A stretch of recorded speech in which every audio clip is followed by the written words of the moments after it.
Vamos dar seguimento à nossa série de estudos do Evangelho de Mateus.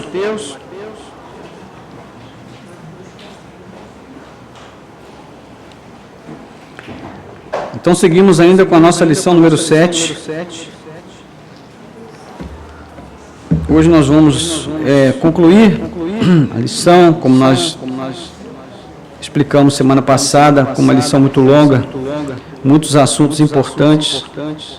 Nós não poderíamos fazer tudo numa vez só, então dividimos e hoje vamos encerrar, se o Senhor permitir. Amém? Bom, nós hoje então vamos seguir a partir do ponto que nós paramos na semana passada, só fazendo um breve resumo, né? Nós já vimos que o sermão possui um aspecto mais prático e também de um outro lado doutrinário, né? Então, nós estamos justamente vendo esse aspecto mais doutrinário do sermão agora, que é quando Jesus assenta as bases da ética do reino de Deus, da ética do povo de Deus que vive no reino espiritual que ele veio inaugurar neste mundo. Então, ele está fazendo aqui, lançando essas bases, ou seja, ele está ensinando de que forma o cidadão do reino deve responder às provocações do sistema ao seu redor. Então, como é que o verdadeiro discípulo de Cristo deve proceder diante de um mundo caído? Como ele deve reagir no mundo regido por forças baseadas na vaidade, na arrogância do ser humano que está vendido ao pecado? Então, é justamente em busca dessas respostas que nós estamos estudando aqui o sermão registrado em Mateus. E no último domingo nós analisamos a porção que vai do 13 ao 20, né, quando nós falamos ali bastante sobre alguns fundamentos que Jesus colocou, né, também antes até de entrar nessa parte. Então, e nós também falamos sobre os 7 princípios que foram estabelecidos aqui como a base da nossa ética neste mundo, né? Então, Jesus vai utilizar ali símbolos para ilustrar o seu ensino. Nós aprendemos ali o que os discípulos são chamados a fazer. Qual é a missão da igreja, qual é a missão dos discípulos de Cristo neste mundo? É essa missão a qual ele deve abraçar. Então, ao analisarmos esses princípios, nós podemos aprender agora o como, né? O como vai se manifestar essa ética, como vai se manifestar essa missão, né? Sobre que base, sobre que fundamentos, sobre que referências. E Jesus então vai ensinar sobre isso por meio do uso de vários exemplos, né, que ele vai citar aqui no texto. Qual é o princípio básico sobre os quais os demais princípios devem se assentar, irmãos? Quem se lembra? Qual é o princípio fundamental que nós aprendemos no domingo passado?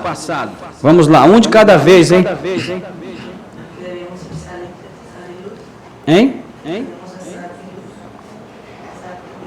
Sal e luz foram as figuras que Jesus usou para demonstrar qual é a missão dos discípulos. Aí nós entramos no primeiro princípio, que é justamente o como nós vamos exercer essa missão de nos tornarmos sal e luz neste mundo. De que maneira nós vamos fazer isso?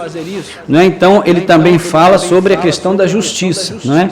E ele diz que a nossa justiça deve exceder em muito a justiça dos fariseus e escribas.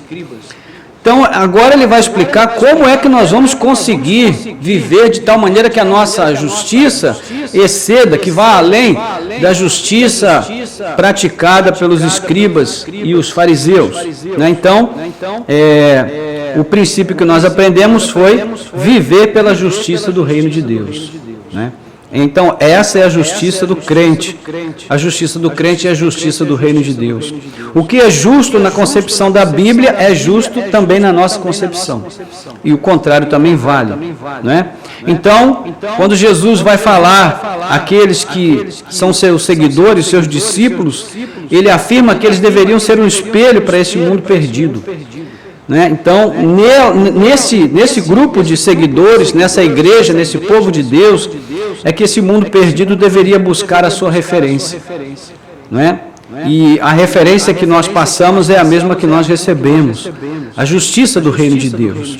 E quais os símbolos, então, que Jesus usou para falar sobre isso e estabelecer ali um padrão divino? A Diane já colocou aqui o sal e a luz. Então, nós aprendemos que viver pela justiça do reino significa que, diante de um mundo rebelado contra Deus, contra Cristo e contra a igreja de Cristo, nós não devemos nem nos conformar a este mundo, ou seja, não devemos imitar o que o mundo faz, ao mesmo tempo que nós não devemos nos alienar dele, né? Estes são dois erros que vêm sendo cometidos há séculos pelos cristãos. Ou eles se misturam com o sistema, ou eles se diluem no sistema, perdem o seu fator distintivo, que é a manutenção do seu caráter cristão, né? Porque se misturam tanto com o sistema que se tornam semelhantes ao sistema, né? Haja vista aí, nesses últimos tempos, a quantidade de cristãos que advogam que é possível haver um comunismo cristão, comunismo bíblico, né? Ou seja, isso é uma mistura, isso é uma diluição do nosso caráter cristão num mundo, num sistema que força, né, a entrada desses valores seculares dentro da igreja, especialmente por meio de um discurso muito bem arranjado, muito elaborado, muito bonito, perfumado, mimoso. E muitas pessoas se deixam levar por isso. Outro erro é também se alienar do mundo, né? Foi o que aconteceu na tradição monástica. Os monges chegaram à conclusão que para viver uma vida santa, eles deveriam se separar do mundo. Só que quando você vai para dentro de um mosteiro e se separa de todo mundo, você deixa o mundo do lado de fora, mas existe pecado dentro de você. Então, essa também não é a solução. Então, qual é a solução, se não é conformar nem alienar? A nossa missão é dar testemunho de Cristo nesse mundo. É estarmos aqui no meio de onde as coisas acontecem, mesmo nesse contexto de tamanha iniquidade que nós vivemos, nós podemos ser uma referência para as pessoas, de tal maneira que as pessoas olhem para nós e digam: ali existe uma pessoa equilibrada, sábia, prudente, uma pessoa que tem palavras de ânimo sem nos enganar, é uma pessoa que tem palavras de incentivo sem fazer falsas promessas, é uma pessoa que é capaz de viver com integridade mesmo no meio da iniquidade. Então, esse é o desafio, é um grande desafio, não é verdade? E foi justamente por isso que nós também reforçamos que isso não vem de nós, não será feito apenas com a nossa força, mas a partir da vida nova que nós recebemos em Cristo e da presença do Espírito Santo em nossas vidas. É assim que nós conseguiremos dar esse testemunho e fazer aquilo que nós devemos fazer, que é sinalizar o reino de Deus e promover a glória de Deus. Então, quem não esteve no domingo passado e deseja saber mais sobre tudo que nós tratamos, o vídeo está disponível lá no YouTube, no canal da igreja, em CNV Cabo Frio, junto com todos os outros vídeos que já foram postados sobre essa série de Mateus, né? Mas vamos seguir então com a lição de hoje, analisando aqui do segundo ao sétimo princípio para a vida cristã, ensinados por Jesus. Quero fazer uma advertência inicial que é importante, sobre o que nós vamos examinar agora, e nós antecipamos no domingo passado, inclusive, que é o seguinte: uma leitura apressada dessas palavras de Jesus aqui pode dar a impressão de que Jesus está revogando a lei do Antigo Testamento e estabelecendo uma nova lei, quando na verdade não é isso. Nós já advertimos lá na semana passada, né, que isso está totalmente longe da verdade. E, na verdade, é o contrário disso. Jesus está exatamente aplicando a lei em toda a sua abrangência e complexidade, né? Coisa que os chamados mestres da lei do seu tempo jamais fizeram em relação ao povo.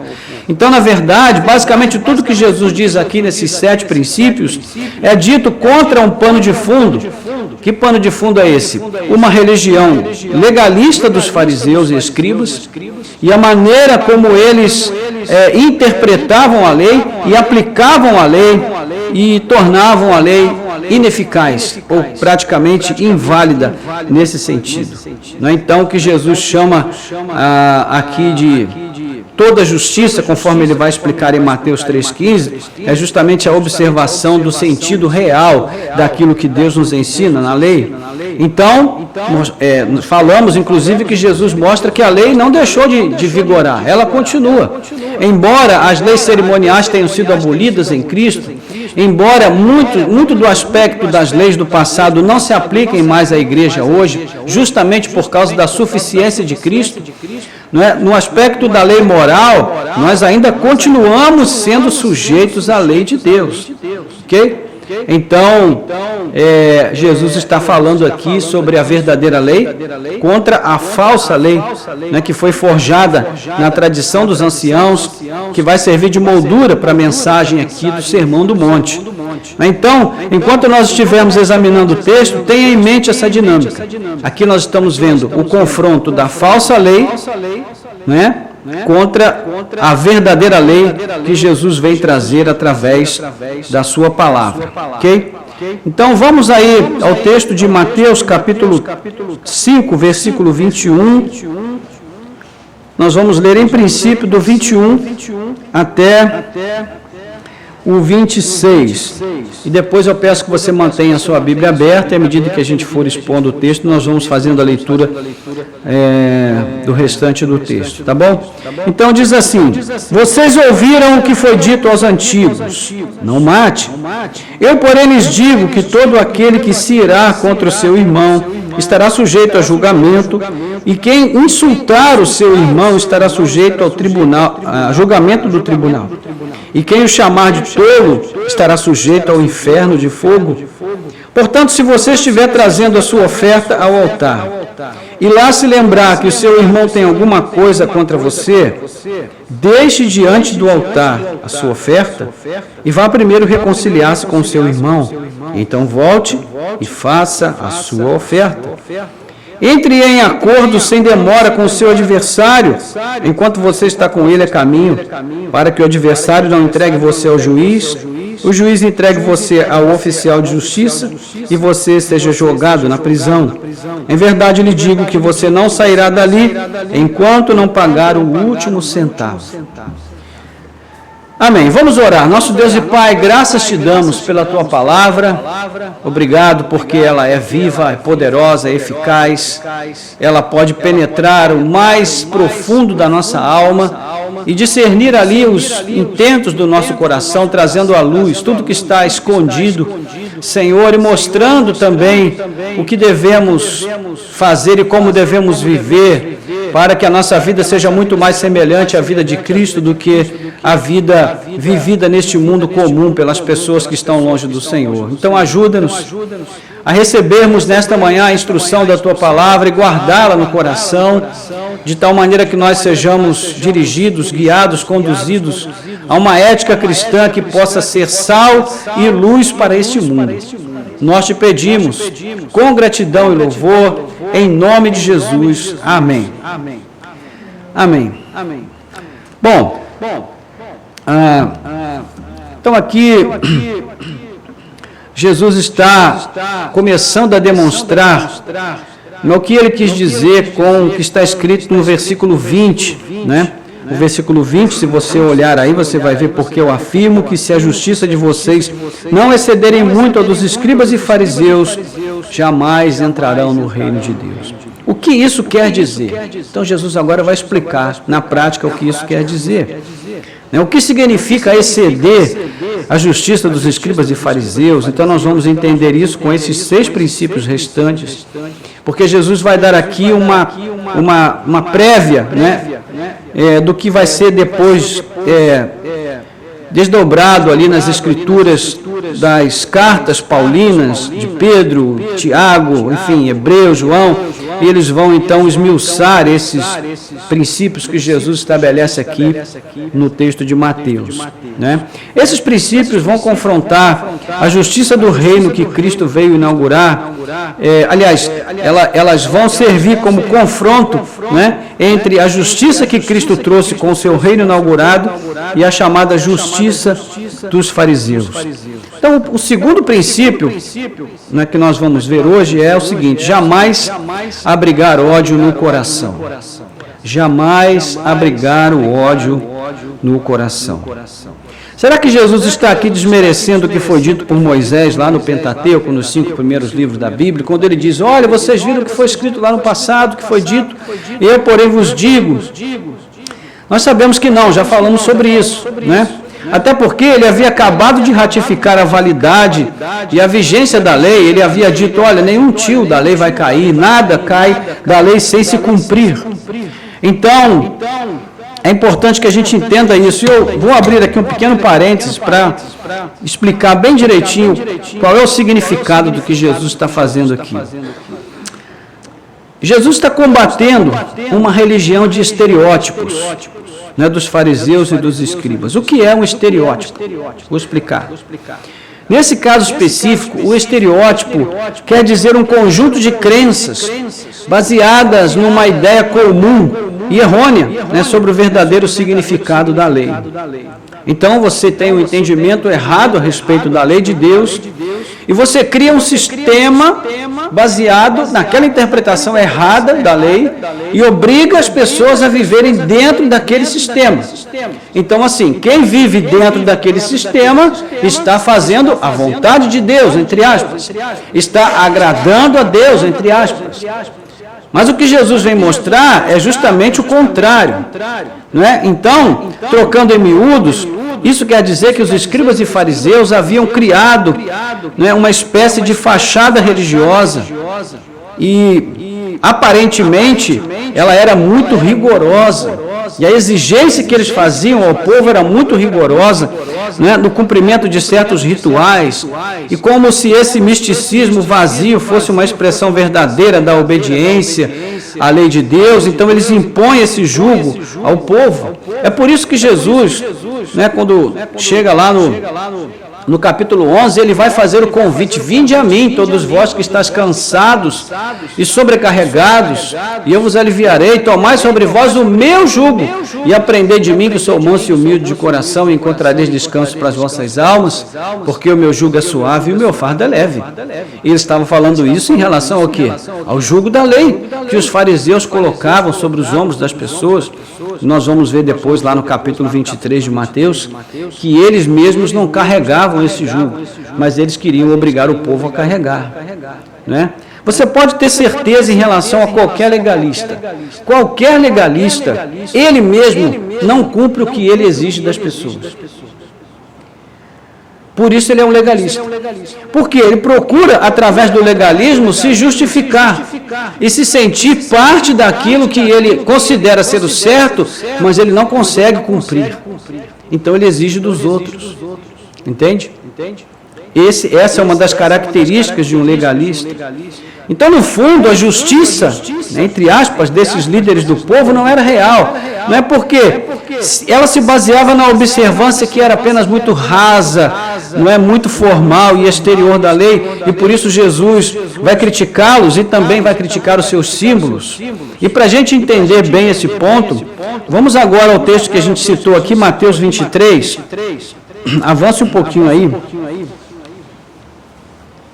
Vai ficar bem claro aqui o que Jesus está combatendo.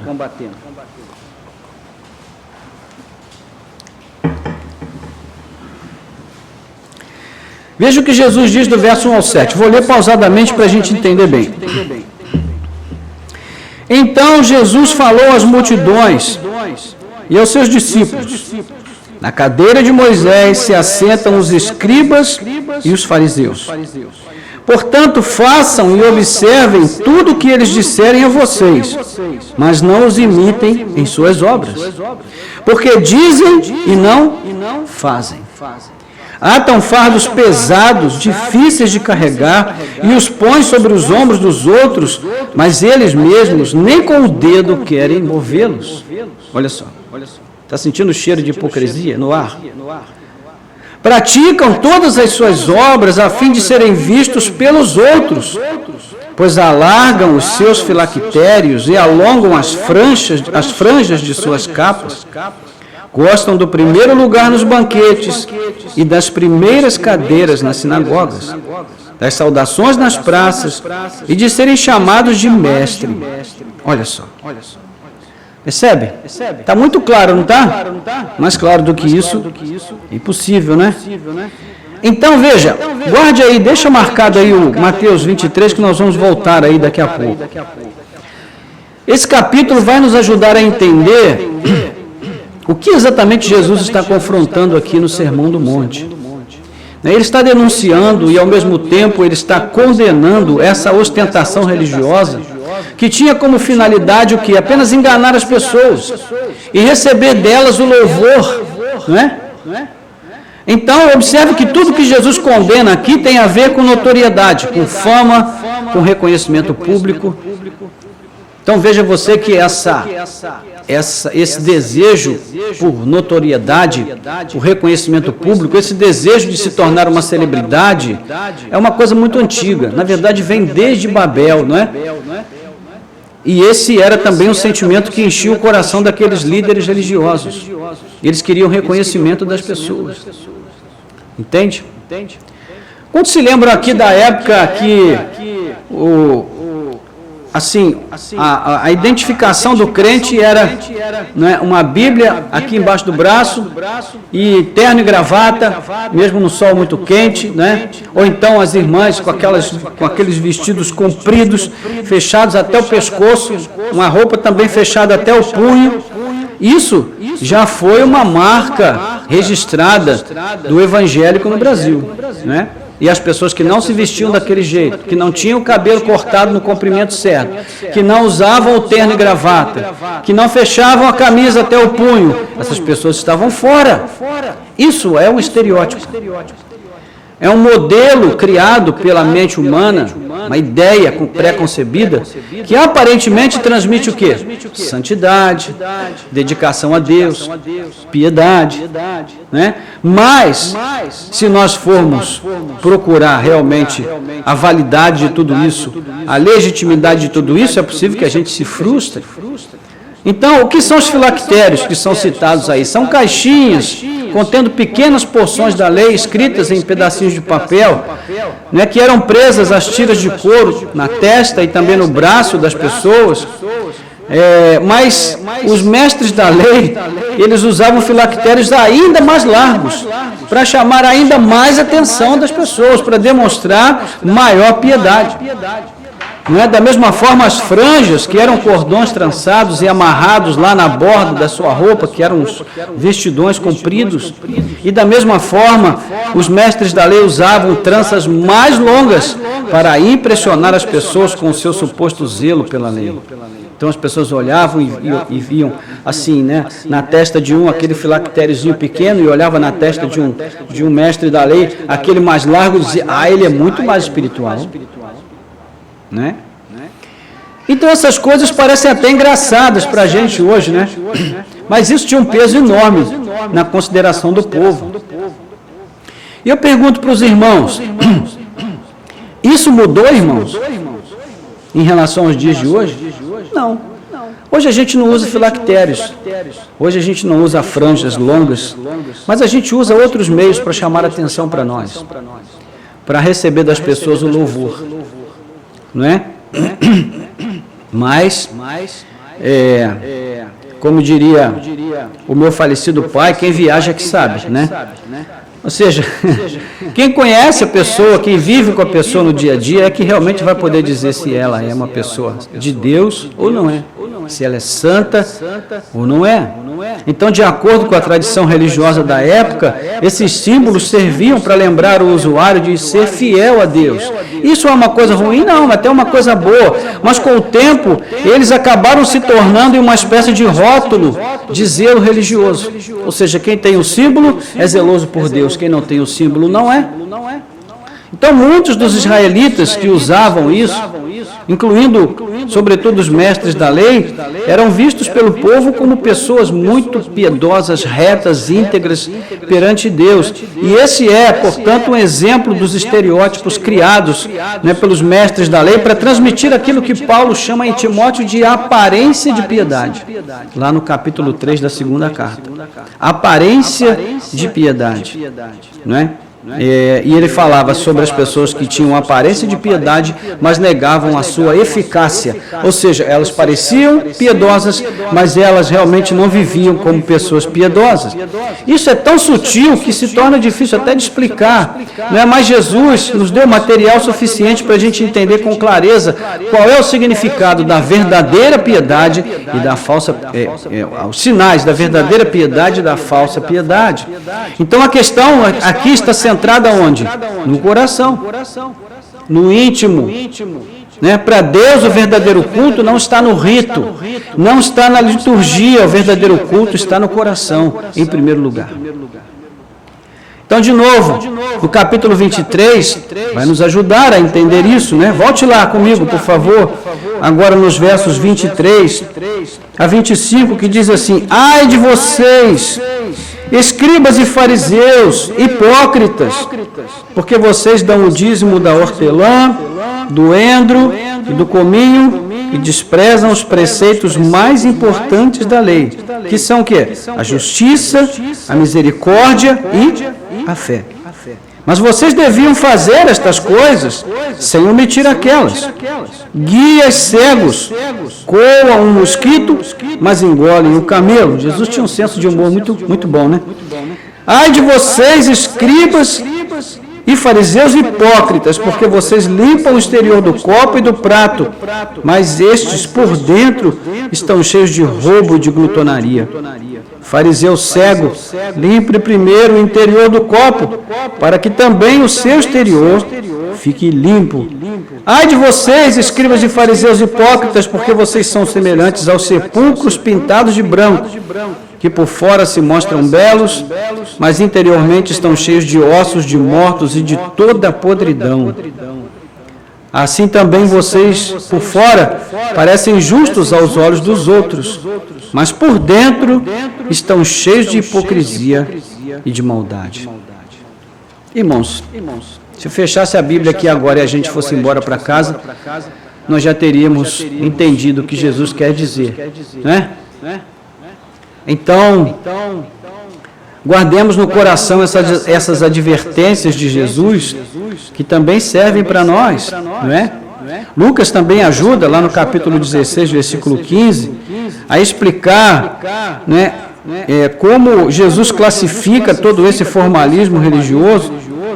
Então lá ele vai dizer assim: mas Jesus lhes disse: vocês são os que se justificam diante dos homens, mas Deus conhece o coração de vocês, pois aquilo que é elevado entre os homens é abominação diante de Deus. Ok? Então, Jesus está dizendo aqui, olha, Deus conhece o coração de vocês. Não adianta vocês tentarem dissimular, fingir, porque Deus conhece o coração. Então, em resumo, toda essa aura de espiritualidade elevada, que foi criada por eles por meio dos símbolos, né? Tudo isso tem uma voz, tem um discurso que alcança o povo. As palavras talvez não fossem tão precisas, mas o símbolo era muito forte e o povo recebia a influência profunda de tudo isso. Imagine o que isso deve ter representado, né, essa confrontação de Jesus. Imagine o que isso deve ter representado na cabeça daqueles líderes. Eles que ignoravam o verdadeiro sentido da lei aplicada, não é? Que Jesus está mostrando aqui, e mostravam uma outra face de uma falsa lei para o seu povo. Então, aqui fechando agora o nosso parêntese, e de volta ao nosso texto, é por essa razão que Jesus começa a ensinar o segundo princípio com a frase: vocês ouviram o que foi dito aos antigos. E aí ele vem com o contraponto: eu, porém, lhes digo. Então o objetivo aqui não é abolir a lei, mas sim trazer um sentido mais exato, mais preciso ao significado da lei. Ok? Então, esse é o motivo das máximas de aprofundamento da piedade que ele desenvolve aqui nesses 6 princípios.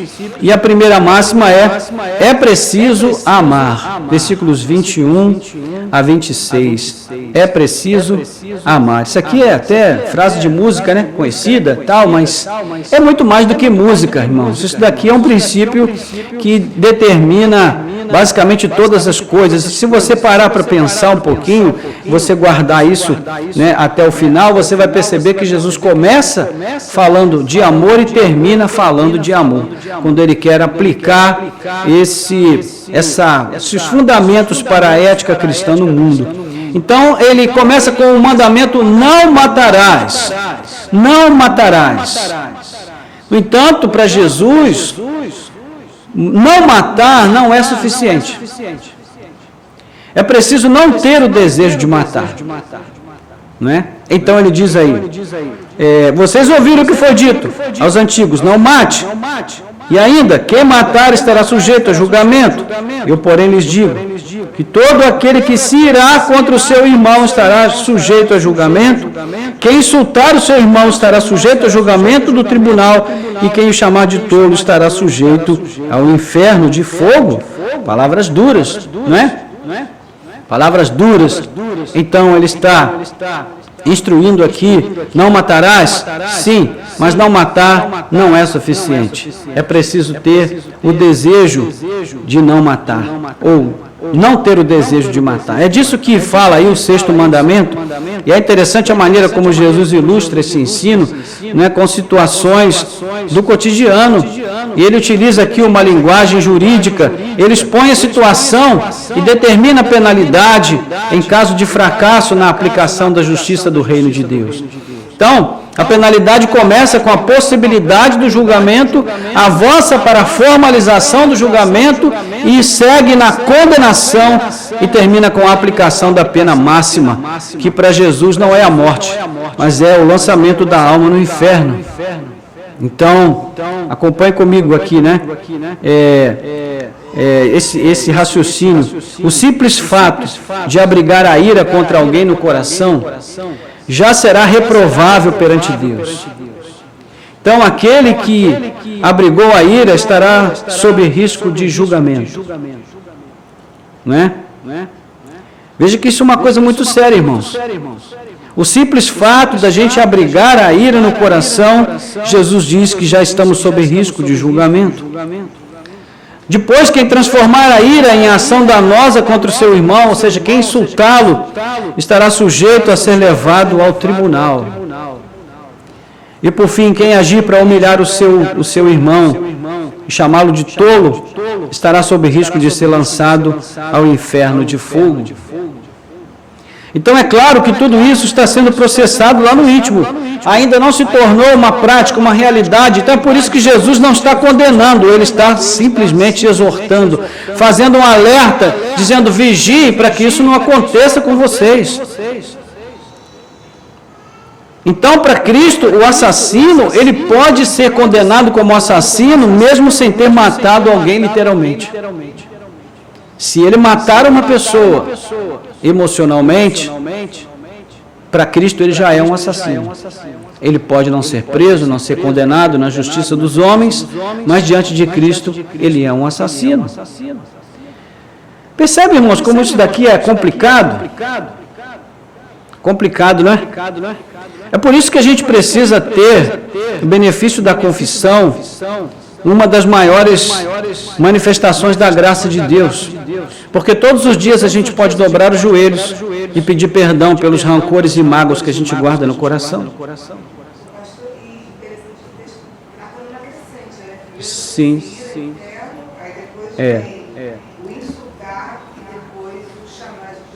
Sim. Vai crescendo. Mas se você parar para observar, você já deve ter observado, imagino, que assim como o processo o processo é crescente no tocante ao meu trato com o meu irmão, né? Tem a ira, depois tem o insulto, depois tem a humilhação, também é crescente o processo de punição. Ele vai da possibilidade do julgamento até o julgamento formal diante do tribunal e a condenação e a aplicação da sentença. Então a coisa é séria, é complicada, né? É para a gente pensar bastante sobre isso. Então, que tipo de coração abriga sentimentos assim tão perversos e mesquinhos, a ponto de transformar em ações violentas e assassinas, se não literais, pelo menos do ponto de vista psicológico, emocional, não é?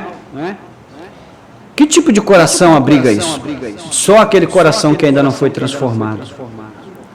Porque, de acordo com Jesus, o coração transformado não pode abrigar esse tipo de sentimento.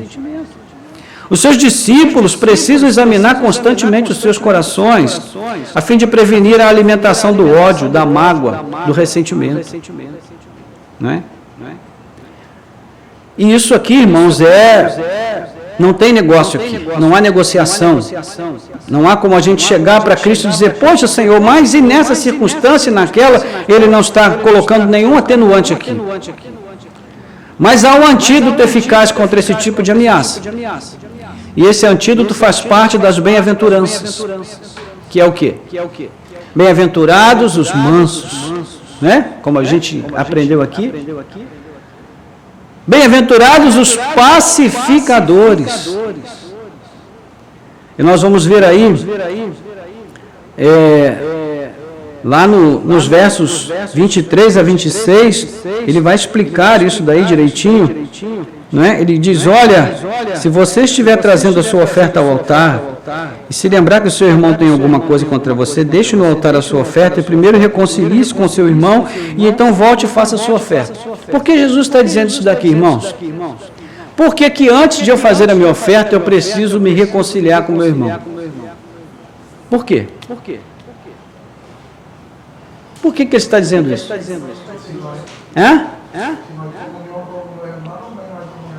Exatamente. Se você não está em comunhão com seu irmão, você também não está em comunhão com Deus. Se você não está em comunhão com Deus, de que vale a sua oferta? Não tem valor. Exatamente. Caim, a oferta de Caim foi recusada, porque Caim foi recusado. O problema não estava na oferta, o problema estava no Caim. Sim, exatamente o que acontece com a gente. Se nós estamos vivendo em uma situação em que o nosso coração abriga ódio, rancores e ressentimentos, né, de tal maneira que a gente não fala com o irmão fulano, beltrano, e a gente ainda diz, porque o meu Espírito Santo não se dá bem com o Espírito Santo dele, né? Então, isso mostra que a gente está muito fora da realidade, que nós precisamos realmente puxar o freio de mão e ver onde é que a gente deixou a nossa fé e o nosso compromisso real com Cristo, né? Então, essas ações conciliadoras aqui, o que elas fazem? Elas furam o balão do ódio. Entende? É aquele texto lá de Provérbios, não me recordo agora o capítulo, mas diz que a resposta branda desvia o furor, né? A resposta branda desvia o furor. Então você está furando esse balão de ódio, de mágoa, de ressentimentos, e você neutraliza os efeitos da ira. Então Jesus está tratando aqui da raiz de toda transgressão, que é o que? A maldade no coração dos homens. E o crente, se ele é do Senhor realmente, ele não pode conservar maldade no seu coração. Há um ponto muito importante aqui sendo considerado, que essa pessoa a quem Jesus está falando é alguém que não só teme por sua alma, mas acima de tudo ela ama a Deus. E por isso ela se importa com o que ela pensa, né, a seu respeito, e também o que ela pensa a respeito das outras pessoas, mas ela se importa principalmente com o que Deus pensa a respeito dela. Então, uma vez que ele ama a Deus, ele não pode ao mesmo tempo odiar o seu próximo. Por quê? Porque uma coisa invalida a outra. O apóstolo João explica como isso funciona de forma ainda mais detalhada, lá em 1 João 4:20. Quem não ama o seu irmão, também não ama a Deus.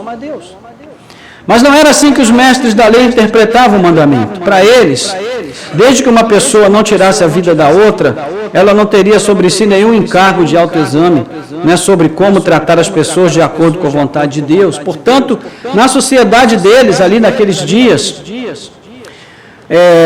basicamente seria permitido agir com indiferença para com o seu irmão, até odiá-lo, desejar o seu mal, humilhá-lo, desde que você não o matasse literalmente.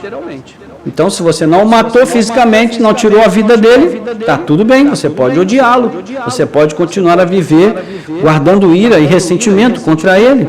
Então, Jesus está quebrando tudo isso, ele está dizendo, olha, no reino de Deus, que foi inaugurado por mim, não basta não matar, é preciso transmitir vida, é preciso transmitir paz, é preciso agir com reconciliação, com unidade, é preciso amar, não é? E para isso é essencial não abrigar o ódio no coração. E as medidas para alcançar esse fim, elas devem ser tomadas logo. Jesus fala, antes que seja tarde. Então ele diz, entre em acordo, sem demora com o seu adversário, enquanto você está com ele a caminho, para que o seu adversário não entregue você ao juiz, o juiz entregue você ao oficial de justiça e você seja jogado na prisão. Em verdade lhes digo que você não sairá dali antes de pagar o último centavo. É daqui que nasce a ideia do purgatório, de que você poderia estar num lugar intermediário ali, né, entre o paraíso e o mundo dos homens, né? E você então, ali você poder fazer um trabalho, né, de, não você, mas os seus parentes vivos, intercedendo por você, fazendo ali uma obra de expiação, para que você pudesse ter a sua alma retirada do purgatório e levada para o paraíso. Mas isso aqui não tem nenhuma base bíblica, o que Jesus usa aqui é apenas uma linguagem figurada, ele diz, olha, você nunca vai conseguir sair de lá. Acabou. Então, esse é o ponto. Agora, trazendo tudo isso para mais perto de nós que vivemos numa sociedade cada vez mais permissiva, né, na qual a maldade, se não for descoberta, também não será condenada, ou muito menos punida, convém que a gente atente para essa advertência de Jesus, porque a maldade oculta, ela é tão condenável por Deus e deve ser punida, tanto quanto a maldade explícita. Não é? Então, em vez de nós abrigarmos no coração essa maldade, porque ela será punida no reino de Deus, na consumação do reino, nós devemos esvaziar o coração de tudo isso. Não é? Porque isso pode nos privar de entrar no descanso eterno com Deus. E isso não é sério, irmãos? Muito sério. Não é? Mas a segunda máxima, que também é muito importante, ela diz assim, é preciso lutar pela pureza dos sentidos, 27 a 30. Vocês ouviram o que foi dito, não cometa adultério. Eu, porém, lhes digo, todo que olhar para uma mulher com intenção impura já cometeu adultério com ela no seu coração. Se o seu olho direito faz você pecar, arranque-o e jogue-o fora, pois é preferível você perder uma parte do seu corpo do que ter o corpo inteiro lançado no inferno. E se a sua mão direita leva você a tropeçar, corte-a e jogue-a fora, pois é preferível você perder uma parte do seu corpo do que o corpo inteiro ir para o inferno. Temos aqui o 7º mandamento, não adulterarás. Como foi visto há pouco, o problema tratado aqui não é a lei, mas a interpretação que os escribas dão a ela, né, e a forma como eles aplicam e ensinam na vida do povo. Então, quando Jesus ensina de modo correto, né, a interpretação do 7º mandamento, mais uma vez ele vai além do óbvio. Então ele mostra que esse mandamento deve ser entendido à luz de outro mandamento. Quem se arriscaria a dizer qual? Qual outro mandamento que poderia servir como espelho para o que Jesus disse aqui? Exatamente. Esse canto aí hoje está ungido, hein? Só está saindo desse canto aqui, o pessoal tem que reagir aí. Não cobiçarás. Não cobiçarás. É exatamente o que Jesus fala aqui sobre cobiçar aquilo que não é meu. Nesse caso aqui é cobiçar a mulher do próximo. Então, ele está dizendo, Se o homem, mesmo que jamais tenha cometido adultério, de modo efetivo, literal, se ele olha com cobiça para uma mulher além da sua, na concepção de Jesus ele comete adultério. Então observe que para Jesus a transgressão psicológica tem tanto peso quanto a transgressão literal. E por quê? Ele explica lá em Lucas capítulo 7, 43 a 45, se você quiser, você pode ir até lá, ou então apenas ouça. Lucas 7, 43 a 45, diz assim, Lucas 7, sim, 43 a 45. E acho que eu anotei o texto errado aqui, irmãos. Só um minutinho. Hein? Não.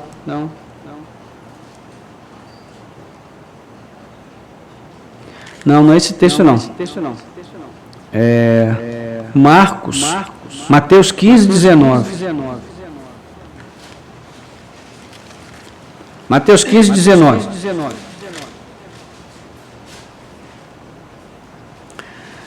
Jesus diz assim, porque do coração procedem maus pensamentos, homicídios, adultérios, imoralidade sexual, furtos, falsos testemunhos, blasfêmias. Ou seja, essas coisas, elas não entram em nós, elas estão dentro de nós, elas nascem dentro de nós. Então, é nesse sentido que Jesus vai colocar a importância, não é, de compreender que essa transgressão psicológica tem tanto peso quanto a transgressão literal. Por quê? Porque nós somos julgados por Deus, não é em relação ao que nós parecemos ser, mas em relação ao que nós somos. Então, mesmo em Mateus, né, ele vai trabalhar esse mesmo conceito em outros momentos, e a questão é que a transgressão psicológica, ela denuncia a maldade que há no coração. Aí nós temos um grande problema, e qual é? É que Deus só aceita o culto que vem do coração, não somente dos lábios. Né? Naquele mesmo capítulo que nós vimos de Mateus, no capítulo 23, Jesus está confrontando ali os escribas e fariseus a respeito das leis de pureza, melhor, no capítulo 15, que a gente leu agora. Então ele cita Isaías, e vai acusar os fariseus e escribas de hipocrisia, porque eles seguem o mesmo coração dos seus pais, quando ele diz, bem diz a respeito de vocês Isaías, não é? Quando afirma que esse povo me honra com os lábios, mas o seu coração está longe de mim. Então a pergunta é, como Deus poderá aceitar o culto de um coração mau? Resposta, ele não aceitará. Não é? Isso é tão grave que Jesus utiliza uma linguagem de extrema violência para ilustrar quão radical deve ser a atitude do discípulo em relação à disciplina dos sentidos. Ele diz, olha, se o teu olho te faz pecar, arranca e joga fora. Se a tua mão te faz tropeçar, pecar, corta, joga fora. Porque é melhor que você entre no reino dos céus, aleijado dos seus membros físicos, mas você tem a sua alma salva. Então, na sociedade daqueles dias, esse tipo de consideração com o pecado não existia. Como já foi visto aqui, o culto e a própria piedade, né, era algo assim, bem formal, exterior. A religião era marcada pelo ritualismo estéril, sem vida, né, e as pessoas passariam bem pelo crivo das autoridades religiosas, desde que elas não fossem apanhadas em flagrante delito. Mas para Jesus, a fé é muito mais do que isso. É uma forma de vida totalmente diferente. Isso fica bem claro na conversa que ele tem com a mulher samaritana. Né? Ela estava preocupada com algo que, ao seu ver, deveria ser determinante para Deus aceitar o culto ou não. Ou seja, ela pergunta, qual é o lugar certo de adorar? Ao que Jesus explica, não importa mais se a adoração acontece neste monte ou em Jerusalém. Está chegando a hora, e na verdade já chegou, em que os verdadeiros adoradores adorarão o Pai em espírito e em verdade. É esse tipo de adorador que o Pai procura. Então, para os religiosos daqueles dias, o templo era o que dava sentido ao próprio culto. Os líderes religiosos, fariseus, escribas, sacerdotes, adoravam o próprio templo, ao invés de adorar a Deus. E nessa religião materialista, centrada na figura masculina, a mulher tinha pouquíssimo valor. Então não é difícil imaginar o quanto estava longe dos líderes judeus esse refinamento da piedade que Jesus está propondo aqui. Não foi à toa que ele escolheu cada um desses temas, todos eles estavam relacionados à prática deturpada da fé por parte daqueles líderes, e a partir daquela interpretação tão errônea, né, e tão conveniente da lei, eles viviam muito longe da vontade de Deus. Então Jesus está batendo forte aqui, não adianta adornar o templo sem adornar o coração. Como foi dito no domingo passado, né? Nós fomos feitos para a glória de Deus, mas isso não pode ser oferecido a Deus de forma externa apenas. O nosso culto só será aceito quando todo o nosso ser estiver envolvido nele. Portanto, é necessário disciplinarmos os sentidos, a fim de que eles se inclinem para Deus, para as coisas do alto, para a sua vontade, para o que é sublime. Nós vivemos num mundo totalmente impuro, indecente, imoral, e as pessoas perdem cada dia mais o respeito próprio e o respeito pelos outros. E numa sociedade ocidental, na qual o sexo vem se tornando uma simples ação mecânica, não é, que tem como único fim extravasar hormônios. Nessa sociedade não importa nem com quem, nem com o que você está fazendo sexo. Então veja, é um desafio grande. Como responder a essa sociedade com a pureza de mente e de coração? Mais uma vez, convém explicar, isso não é moralismo, irmãos. Ninguém é capaz de pôr em prática o ensino de Jesus se não for através de uma vida nova no Espírito de Cristo. Fora isso, não há como. Nós não temos força de vontade suficiente. Não é como nas palavras de Thomas Watson: enquanto o pecado não for amargo, Cristo não será doce. Enquanto o pecado não for amargo, Cristo não será doce. Se não virarmos as costas ao pecado, nós não vamos poder correr para os braços de Cristo. É impossível. Ok? Terceira máxima. E eu vou dar uma corrida aqui para a gente conseguir terminar. É necessário, é preciso, é fundamental lutar pelo casamento. 31 a 32. Também foi dito, aquele que repudiar a sua mulher deve dar-lhe uma carta de divórcio. Eu, porém, lhes digo, quem repudiar a sua mulher, exceto em caso de relações sexuais ilícitas, a expõe a se tornar adúltera, e aquele que casar com a repudiada comete adultério. Apesar dessa porção sobre o casamento ser tão pequena, sabemos que Mateus vai dar grande importância a esse tema, e ele vai voltar a ele no capítulo 19. Depois você pode dar uma lida. Nesse caso, um texto lança a luz sobre o outro, e mostra que o Evangelho não estimula a abstinência do casamento. O próprio Jesus trata dessa questão com muita naturalidade, como se fosse algo esperado, que todo homem procure uma esposa e se case com ela e seja feliz ao seu lado, enquanto ambos viverem. O ponto que Jesus está atacando aqui é bem específico, ou seja, os líderes do povo ensinavam que, embora houvesse o mandamento não adulterarás, para fugir do adultério, o homem judeu poderia dar uma carta de divórcio à sua esposa praticamente por qualquer motivo. E se no princípio anterior Jesus tratou do adultério intelectual, psicológico, aqui ele vai tratar do ponto de vista literal. E nesse sentido, ele ataca não o ato de trair, mas a banalidade como era tratada a questão da traição e do divórcio. Então, ele mostra o devido lugar das coisas. A união conjugal deve ser indissolúvel. O divórcio deve ser considerado em apenas um caso, a traição, o ato consumado de adultério. E isso fica muito claro, não é, no capítulo 19, de 1 a 9, quando ele vai falar sobre isso. Não é? Ele está falando a respeito do adultério, da necessidade de manter a fidelidade ao casamento. E aí o fariseu chega para ele e questiona e diz: Senhor, mas Moisés nos autorizou da carta de divórcio. Moisés. Será que o Senhor é maior do que Moisés? E aí Jesus então diz, sim, ele fez isso, mas ele não fez isso como um princípio, porque não foi assim desde o princípio. Então Jesus cita Gênesis 2:24 e diz, lá no início era diferente. Por que Moisés deu a vocês esta concessão?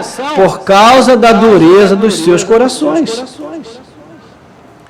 Então Jesus explica que isso não fazia parte do plano original. Moisés só fez a concessão por causa da dureza de coração do povo. E logo, no caso de ocorrer relação extraconjugal por parte da esposa, o marido teria o direito de se divorciar dela e lhe dar uma carta, nesse sentido, para formalizar a separação entre eles.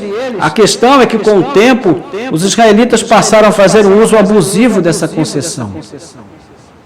Mas, de acordo com o ensino de Jesus, qual deve ser a prioridade do casal em dificuldades? O divórcio? Não.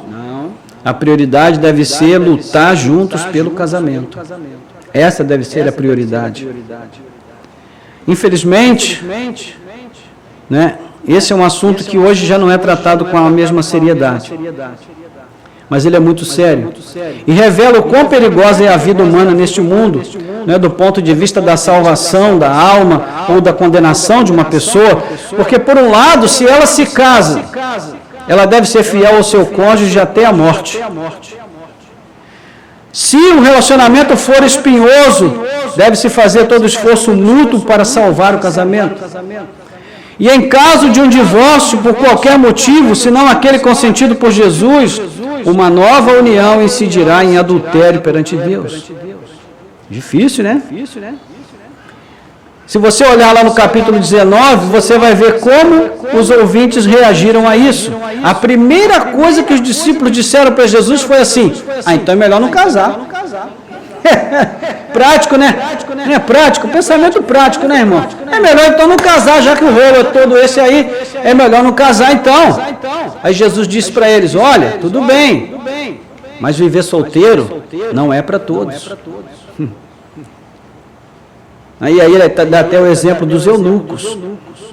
Há pessoas que são eunucos, porque se fizeram eunucos.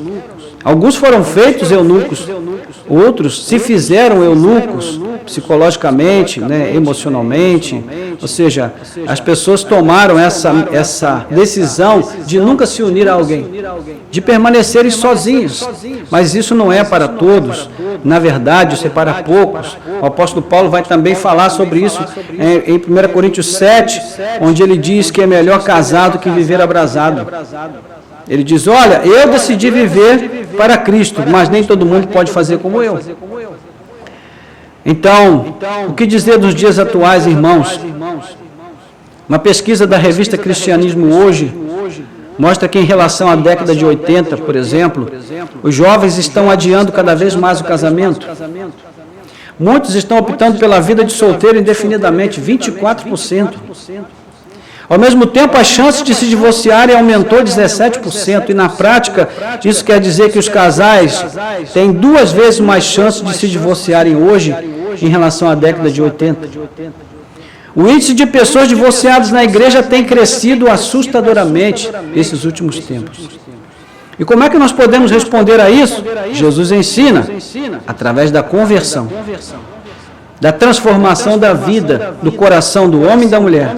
Quando o homem de Deus se une a uma mulher de Deus, ambos praticantes de uma vida piedosa, dificilmente haverá divórcio aí. Quando o casal, mesmo que não esteja firme em Cristo, decide buscar juntos em Cristo a restauração do casamento, dificilmente haverá divórcio. Porque buscando a restauração, ambos se firmarão em Cristo. Quando uma das partes está firmada em Cristo e a outra não, ou seja, está num caminho diferente, tudo fica mais difícil. No entanto, mesmo assim, se a parte que está firmada em Cristo escolher perseverar em oração, em bom testemunho, paciência e sabedoria, é possível ocorrer um milagre de transformação no coração do outro. 1 Coríntios 7, onde o apóstolo Paulo fala que a esposa crente santifica o marido, não é? Então, se ocorrer a opção de buscar a separação em primeiro lugar, então realmente não há o que fazer. Então veja, É por isso que é importante, né, que antes do casamento se amadureça bem a ideia de com quem eu devo me casar.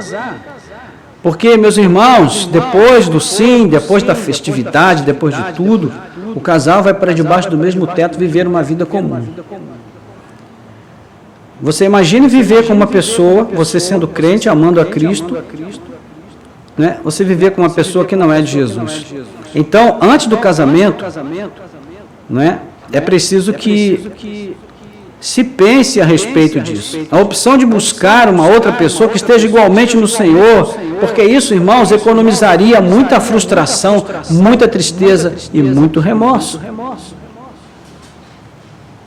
Ok? Então, fora disso, não há boas perspectivas, não.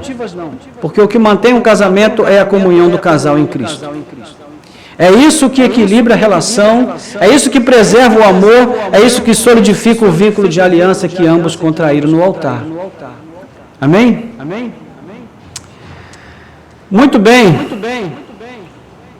O ponto seguinte, é preciso viver com honra. E aqui nós já vamos seguindo para penúltimo ponto para a gente... Antepenúltimo, para a gente terminar. Essa é a quarta máxima. E o cerne da questão aqui é a santidade da palavra que é proferida pelo povo de Deus. Embora a proibição de fazer juramento não esteja no decálogo, nos 10 mandamentos, né, ela também está ligada a outro mandamento presente. Qual seria? O terceiro mandamento. Não tomarás o nome do Senhor em vão. Depois você pode conferir em Êxodo 20, versículo 7. Né? Então diz aí, vocês também ouviram o que foi dito aos antigos, não faça o juramento falso, mas cumpra rigorosamente para com o Senhor o que você jurou. Eu, porém, lhes digo, não jurem de modo nenhum, nem pelo céu, por ser o trono de Deus, nem pela terra, por ser o estrado de seus pés, nem por Jerusalém, por ser a cidade do grande rei, não jure pela sua cabeça, porque você não pode fazer com que um só fio de cabelo fique branco ou preto, que a palavra de vocês seja sim, sim, não, não. O que passar disso vem do maligno. Então, o mesmo princípio se aplica na regulação a respeito de fazer o voto ao Senhor. Deuteronômio 23, 21. Né? A ênfase aqui nos dois casos, irmãos, está na santidade do nome do Senhor. Pela regra, sempre que alguém fizesse uma promessa a Deus ou mesmo a outra pessoa, a promessa deveria ser cumprida a qualquer custo, sob pena de transgredir a lei, né? Sob pena de ser punida com a morte, conforme você pode conferir em Levítico 24, 16. No passado, o próprio Deus empenhou sua palavra com juramento tanto a Abraão quanto a Davi, né? Embora isso não fosse necessário. Então, o juramento em si fazia parte da cultura religiosa dos israelitas. O problema considerado por Jesus em relação ao juramento é o mesmo que já foi visto sobre a carta de divórcio, é o uso abusivo. Isso é o que torna o próprio mandamento sem efeito. Você já deve ter vivido experiências assim na sua vida, né? Quando alguém quer firmar um compromisso contigo, ou alguém quer dizer alguma coisa a você, quer que você acredite que é verdade, a pessoa fala, eu juro por Deus. Tem pessoas que gostam de dizer assim, eu juro pela minha mãe. Né? Assim, como quem diz, poxa, se eu disser que juro pela minha mãe, ele vai acreditar, porque afinal de contas, quem é que não quer o bem da sua mãe? Né? Antigamente a gente falava assim, quero ver minha mãe mortinha se não for verdade, né?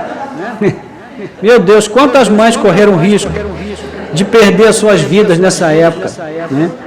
Então veja, isso tudo mostra para a gente na prática o quanto essa orientação de Jesus aqui é importante, irmãos. Qual é a maneira de se recuperar, então, a essência do mandamento? É resgatando o seu sentido original. Né? E nesse caso aqui, o sentido original, ele vai mostrar que a questão é quebrar o mandamento, né? Ou o voto. Isso aqui está relacionado ao quê? A manutenção da verdade, da veracidade contra a mentira, na relação do homem com Deus e também na relação do homem com o seu próximo. Ou seja, o foco da confrontação é o seguinte: quando você disser sim, faça isso com convicção e mantenha o que você disse, ou seja, que o seu sim seja sim. E quando você disser não, mantenha a sua convicção, faça isso com convicção e mantenha a sua convicção. Então é não, e ponto. Por isso é necessário pensar antes de dizer. Isso significa manter a palavra empenhada acima de tudo, viver com honra. Viver com honra. O que for diferente disso, Jesus diz que vem do maligno. Por quê? Porque no capítulo 8 de João ele diz que o diabo é o pai da mentira. Então, o que passa de verdade já cai na conta do outro lá. Não é? Isso quer dizer o quê? Que a integridade de uma pessoa não pode ser produzida por um juramento. Ainda que ela jure por algo maior ou mais honroso do que ela, por Deus, pelo céu, pela terra, pela cidade santa, né? E mais uma vez Jesus está expandindo aqui o significado do mandamento. Nas entrelinhas ele está afirmando, de acordo com a sua avaliação, evidentemente, né, que o juramento acabou se tornando um subterfúgio para camuflar a falta de integridade. Então, ao invés de dizer eu juro, diga assim: eu farei o que eu prometi. E faça. Né? No fim das contas, ou a pessoa é íntegra ou não é. Se não é, de que vale o juramento? Se ela não se importa em desonrar a si mesma. Né? Então, a sua palavra não tem valor. Nós observamos no capítulo 23 que os escribas e fariseus, embora fossem vistos pelo povo como homens santos, eles não costumavam honrar a sua palavra. Jesus afirmou que eles dizem e não fazem. Por isso, para Jesus, eles se assemelham a sepulcros caiados. A expressão forte, né? E diz: olha, por fora vocês estão muito bonitos, muito belos, né? Mas por dentro vocês estão podres, vocês estão apodrecendo.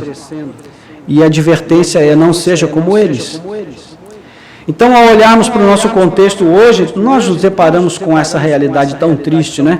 O homem pós-moderno, ele não só está acostumado a desonrar a si mesmo, né, sua palavra, como ele fez da mentira uma prática válida para resultados. Ou seja, para alcançar resultados, a mentira vale. Né? Então, hoje em dia nós temos que nos valer de documentos autenticados em cartório para garantir que o que dissemos e o que os outros dizem vai se cumprir realmente, é real, é verdadeiro, será honrado.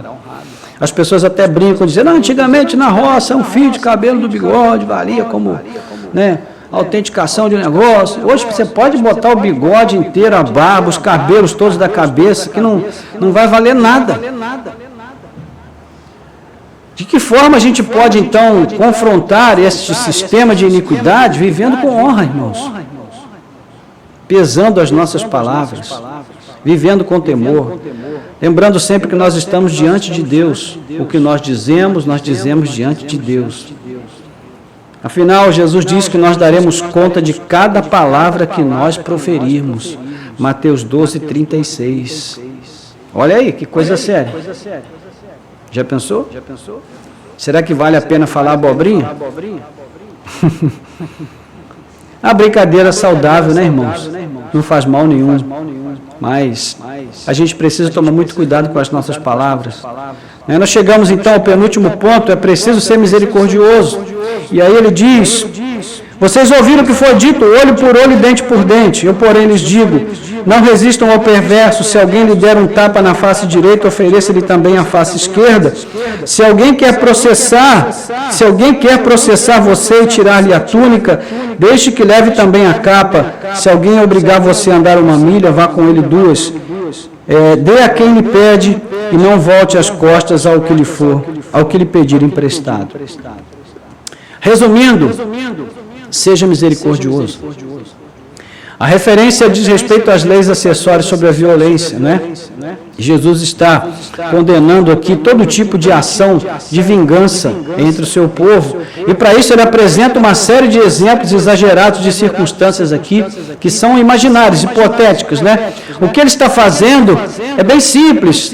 Ele está dizendo, independente do que possa acontecer com vocês, prefiram praticar a misericórdia ao invés da vingança. Então, alguém poderia questionar, ora, afinal, o que diz a lei? Ela não autoriza vingança?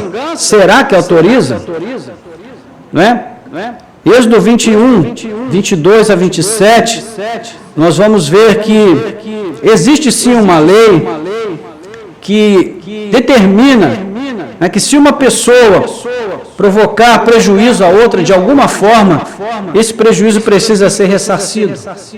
E é nesse contexto que vem, então, a palavra olho por olho, dente por dente, pé por pé, mão por mão, e assim sucessivamente, né?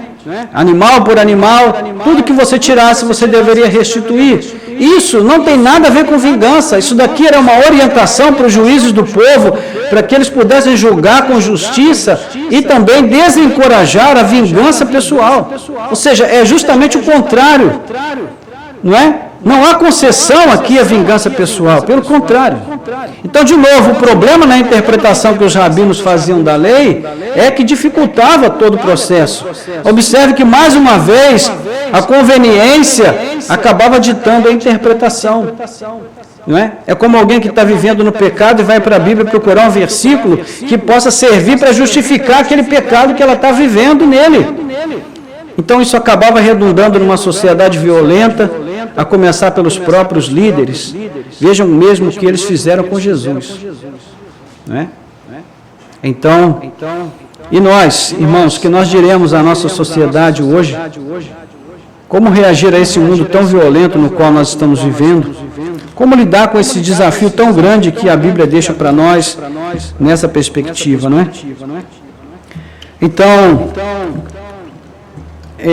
nós precisamos praticar o que Jesus está dizendo aqui, o exercício da misericórdia. O exercício da misericórdia. É claro que você só tem dois lados no seu rosto, né? Então, se você levar um tapa e você der o outro, e você levar outro tapa, você não tem mais rosto para levar tapa. Então, isso quer dizer o seguinte, Jesus não está dizendo aqui que a gente tem que ser tolo, que a gente precisa viver apanhando de todo mundo, né, sofrendo escárnio, humilhação de todo mundo sem reagir. Não é isso que ele está dizendo. O que ele está dizendo é que na eventualidade de nós sofrermos um agravo, nós não devemos agir com vingança. É isso. E por fim, ele vai dizer, vocês ouviram o que foi dito? Ame o seu próximo e odeie o seu inimigo. Eu, porém, lhes digo, amem os seus inimigos e orem pelos que perseguem vocês, para demonstrarem que são filhos do Pai de vocês que está nos céus, porque Ele faz o seu sol nascer sobre maus e bons e vir chuvas sobre justos e injustos. Porque se vocês amam aqueles que os amam, que recompensa terão? Os publicanos também o fazem. E se saudarem somente os irmãos, o que é que estão fazendo demais? Os gentios também fazem o mesmo. Portanto, sejam perfeitos como é perfeito o Pai de vocês que está no céu. Então, essa é a sexta máxima. E ela nos mostra que esse aqui é o caso mais explícito de acréscimo feito pelos mestres da lei. Por quê? Porque em nenhum lugar da lei você vai encontrar a ordem de odiar o inimigo. Em nenhum lugar da lei. Muito pelo contrário, se você ler Levítico 19, 17, 18, ele vai dizer que nós não devemos odiar o nosso próximo, que nós devemos amar o nosso próximo. Então essa sessão funciona como uma espécie de conclusão. Você se lembra que eu falei no início que ela começa falando de amor e termina falando de amor. Então amar aqui tem o sentido de não nutrir o ódio contra eventuais inimigos, né? O amor é prova da libertação que nós recebemos, né, do ódio que tomava conta do nosso coração quando nós estávamos longe do Senhor. Então, e também prova a nossa ligação com Deus. Jesus vai dizer aí no verso 45, para demonstrarem que são filhos do Pai de vocês que está nos céus. Ou seja, é o mesmo que a gente já viu, né, lá no texto de João, também no capítulo 3, versículos 10 a 19, ele vai falar sobre isso. Aquele que ama a Deus, ame também o seu irmão. Tem uma relação direta, não é? Como era com os líderes do povo? Bom, se eles mesmos instituíram, ame o seu próximo e odeie o seu irmão, e odeie os seus inimigos, né? Ame os seus amigos e odeie os seus inimigos. Então, a gente já pode imaginar como eles reagiam, como eles lidavam com essa questão. Eles não tinham problemas com o ódio, mas eles tinham problema com o amor. A razão, né, de ser da separação entre os judeus e gentios tinha a ver com isso, irmãos.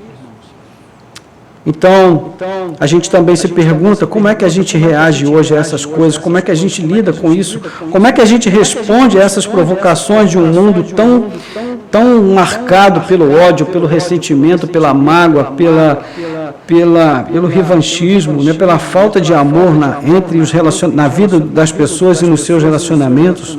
Como é que a gente age? Bom, nós devemos fazer aquilo que Jesus nos ensinou aqui. Santo Agostinho, ele tinha uma frase que ele repetia, né, constantemente, ele dizia, ame e faz o que quiseres. Ou seja, se você amar da forma como a palavra de Deus nos ensina, você pode fazer qualquer coisa, e você não fará mal ao seu próximo, e você não vai pecar contra Deus. Agora, se você não ama de verdade, então tudo que você fizer poderá ser ofensivo ao seu Deus e ao seu próximo. E ele conclui no verso 48 dizendo, sejam perfeitos, como é perfeito o Pai de vocês que está no céu. A perfeição aqui não é a inerrância, não é a infalibilidade, porque só Deus é infalível, só Ele é inerrante, só a sua palavra é assim. Nós somos falhos, somos fracos, né? Mas o sentido de perfeição aqui é de obedecer aquilo que o Senhor determina que nós façamos de acordo com a sua palavra. Amém, irmãos? Então, a título de aplicação, eu quero deixar apenas essa última parte, porque ela engloba a todos os demais princípios que nós vimos aqui durante esses 2 domingos. Eu quero deixar essa frase de Santo Agostinho como princípio para nós, como aplicação para nós. Ama e faz o que quiseres. É isso. Vamos orar? Curva a sua cabeça. Nosso Deus e Pai, em nome de Jesus, nós queremos te agradecer por esse tempo de instrução que nós recebemos na Tua Palavra. Eu quero te louvar, Senhor, porque durante esses 2 domingos nós aprendemos tanta coisa importante.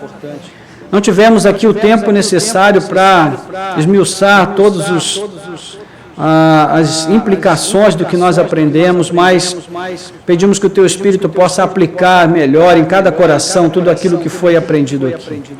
Que na Tua presença nós avancemos, ó Deus, do ponto em que estamos para um degrau acima, de tal maneira que haja progresso na nossa fé, na nossa relação contigo e também com o nosso próximo.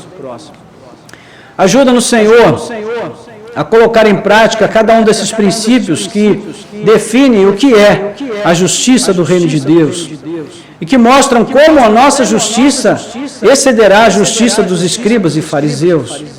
Capacita-nos, Senhor, a colocar em prática o que nós aprendemos e a viver de tal maneira que o nosso amor por Ti e pelo nosso próximo se mostre real, verdadeiro, ó Deus. Que a nossa integridade, a veracidade das nossas ações, das nossas palavras, ó Deus, torne o nosso testemunho um testemunho vivo diante dos homens. Que nós possamos viver com honra, Senhor, que nós possamos viver, ó Deus, durante todo o tempo da nossa existência neste mundo, de um modo a glorificar e exaltar o Teu santo nome. Ajuda-nos, Senhor, capacita-nos, nós te pedimos e entregamos nas tuas mãos, Senhor, o cuidado sobre cada coração aqui presente, que o Senhor possa aplicar em cada coração tudo aquilo que aprendemos aqui da forma mais adequada. Ó Deus, nós te pedimos e te agradecemos em nome de Jesus. Amém. Amém.